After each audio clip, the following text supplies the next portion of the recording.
Hey kids, Miss Cannon here, getting ready to do your Math Crunch 1 read aloud. This one will be a little bit interesting just because I'm going to be like reading numbers and things for you.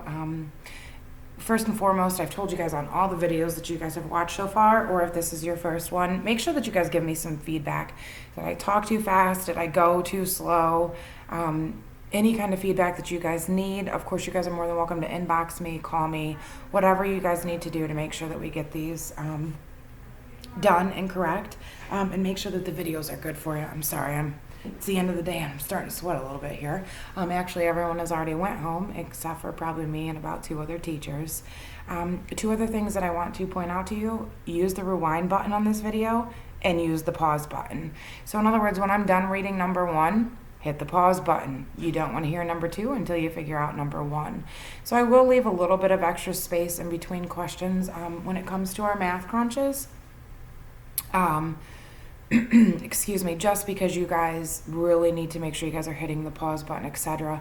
Also, if you haven't heard this lecture yet, we can tell how long, through the Canvas program, we can tell how long you're on a question, like if you're flipping back and forth between websites, things like that. So if you have a science crunch, don't look up the answer because the teachers can tell. Don't get in trouble. It's plagiarism. But we'll talk about that in ELA, I'm sure. So back to Math Crunch 1. Let me find my mouse here.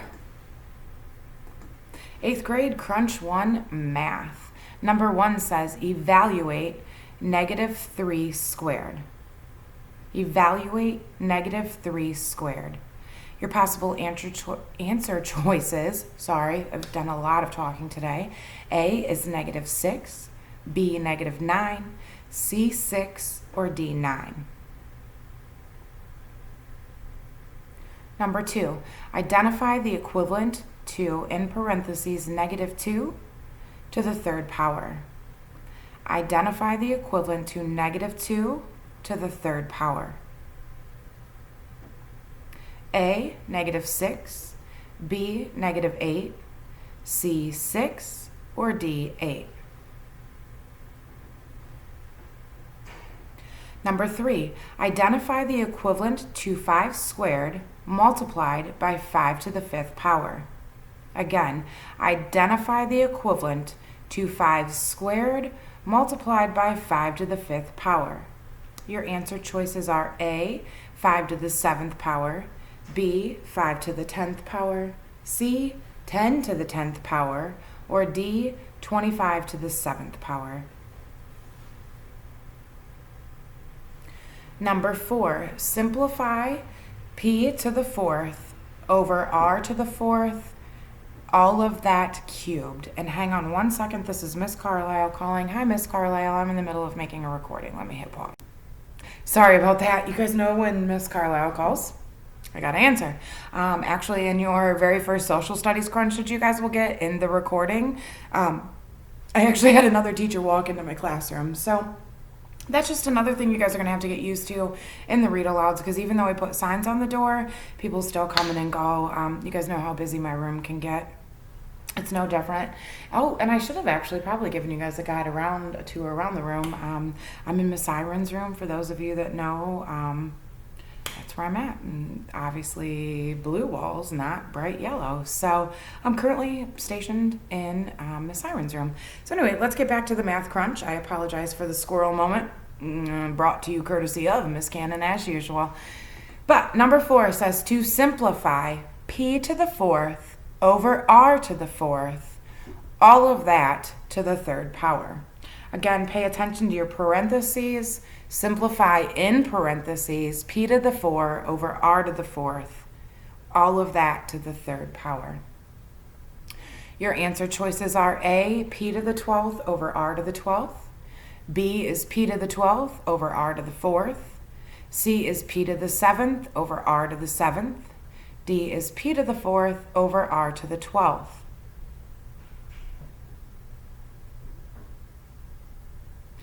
Number 5 and number 6 are both DWB extended response questions. Make sure that you are getting that done in your boxes. Number 5 reads, explain the difference between -10 squared and negative 10 squared. Please note that there are parentheses on the first one, no parentheses on the second one.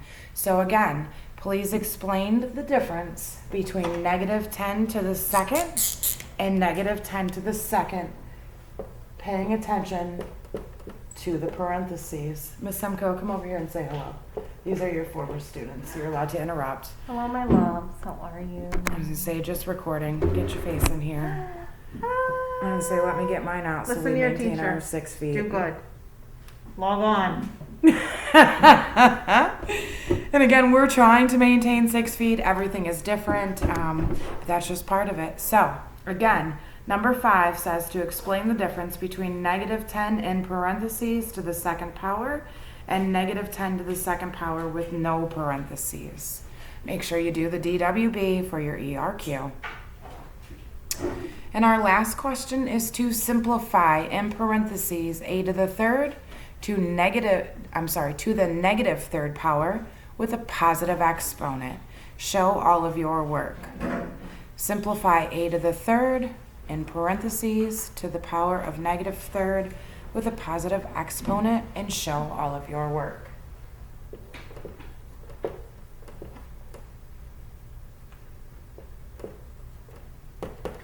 Simplify this. Okay?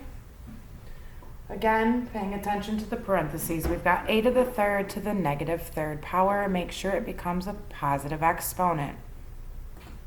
That does bring us to the conclusion. Oh, I hope I got that in there because I can't see both screens. I haven't quite figured that out yet. Shannon's still working on her technology. We'll get there. We'll definitely get there. But it's been wonderful getting to talk at nobody. I miss all of your little fun faces, and I hope to see you guys real soon, okay? You guys have a great night, and I hope you guys just absolutely got A's on this crunch. Crunch number 1. Have a good night.